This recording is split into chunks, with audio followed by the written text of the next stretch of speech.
Imperdível. O advogado de Bolsonaro faz uma defesa impecável no julgamento da denúncia contra o ex-presidente e também um discurso forte e direto que pode mudar tudo. Assista agora e veja os detalhes. Muita gente ficou de boca aberta. O presidente Jair Bolsonaro foi o presidente mais investigado da história do país.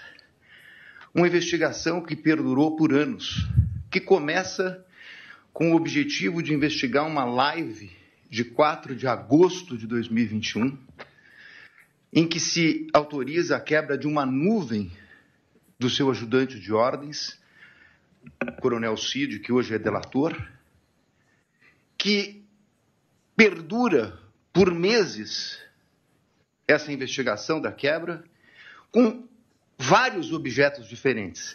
Num primeiro momento, verificava-se a live,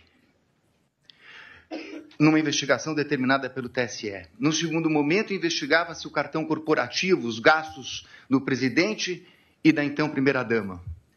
Depois investigou-se até uma questão de emendas, para se chegar numa questão de vacinas. Portanto, não havia um objeto específico.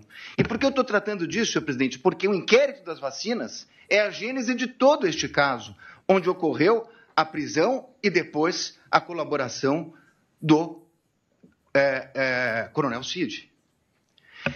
E o que se achou, senhor presidente, depois de tudo isso? Que foram determinadas buscas e apreensões, foi feita a quebra de nuvens, o presidente foi investigado, buscas e apreensões. O que se achou com o presidente? Absolutamente nada. E com todo o respeito e com toda a vênia, ilustre Procurador-Geral da República, eu contesto essa questão do documento achado no do Partido Liberal. Há, inclusive, no meu colega Paulo Bueno, uma ata notarial de que ele enviou para o presidente da República aquele documento. Então, esse documento não foi achado. Com o presidente não se achou absolutamente nada.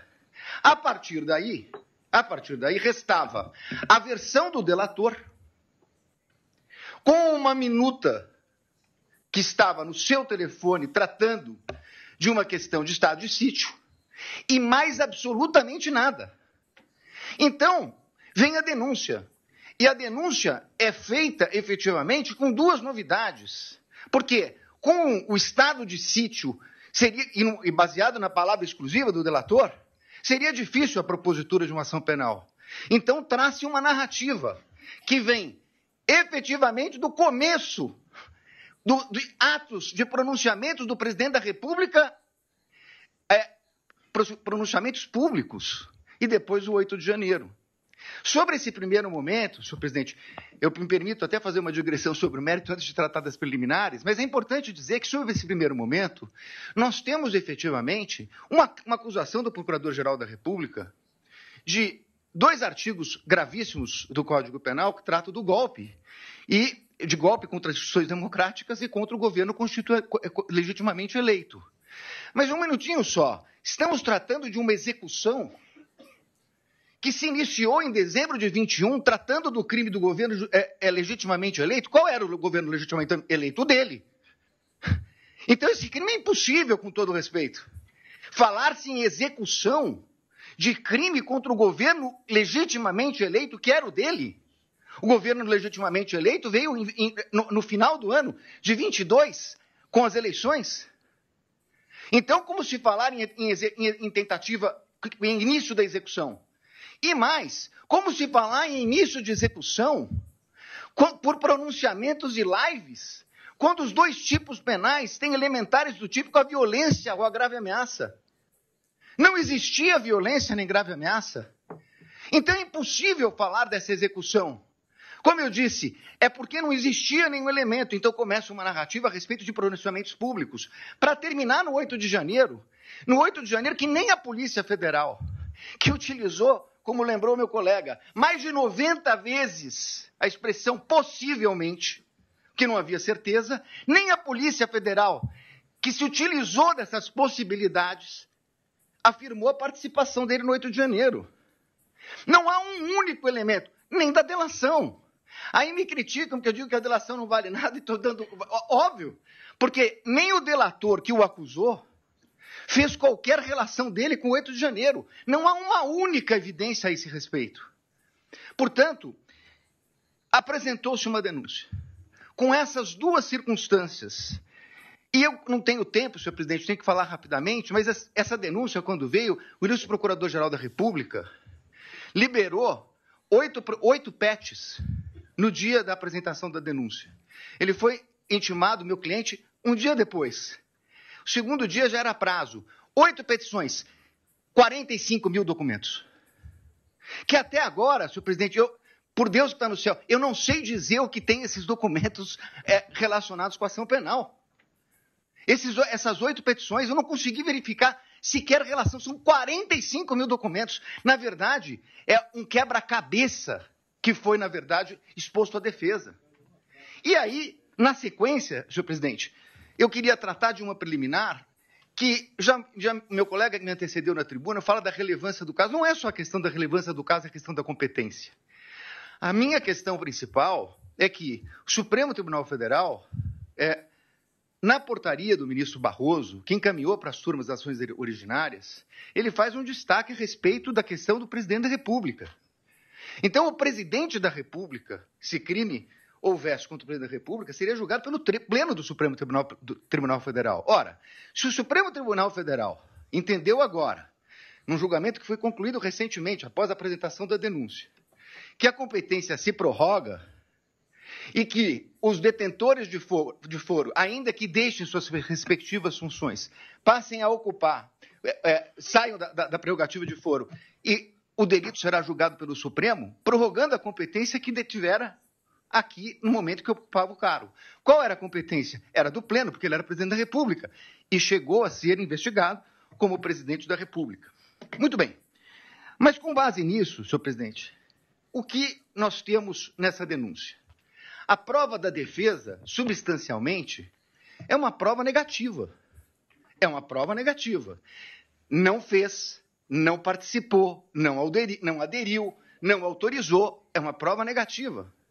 Então, seria muito importante, e eu reconheço, ministro Alexandre de Moraes, Vossa Excelência despachou comigo no Salão Branco, e é verdade o que Vossa Excelência coloca, que todos os elementos da denúncia, citados na denúncia e no relatório da Polícia Federal, estão nos autos. A conversa de Mauro Cid, citada na denúncia, está realmente nos autos. Nós tivemos acesso quando é escrito por escrito, quando é por áudio, por áudio. O que não está na denúncia é a completude da mídia. Como disse o meu colega que me antecedeu. Então, senhores ministros, a pergunta é o seguinte: se eu não tenho a mídia completa, nesse momento de preliminares, não seria o caso de a defesa poder suscitar, se fosse o caso, a cadeia de custódia da prova? Mas eu não tenho a completude, eu não tenho os telefones, eu não tenho as mídias. Há uma discussão muito grande a respeito desse plano punhal verde e amarelo. Há uma reunião. Seria absolutamente imprescindível verificar as demais mensagens que foram passadas naquele dia. As outras mensagens que foram passadas pelo WhatsApp. Os outros documentos que estão na mídia. É essa a reclamação da defesa. O que nós temos, e temos tudo que a denúncia citou e tudo que o relatório da Polícia Federal citou, mas esse é o recorte da acusação. Com todo respeito, a defesa tem direito a fazer o seu próprio recorte. E isso poderia impactar. Eu sei, ministro Flávio Dino, Vossa Excelência já falou aqui em outras sessões de julgamento que eu assisti, falou hoje. Nós não vamos fazer Vossas Excelências não farão um julgamento aprofundado da denúncia. É óbvio, nós estamos falando aqui de um standard mínimo, de uma verificação de possibilidade do recebimento da prova. Mas é evidente que se houvesse uma mensagem comprovando que não há nenhuma relação com o punhal verde e amarelo, teria muita importância para esse momento.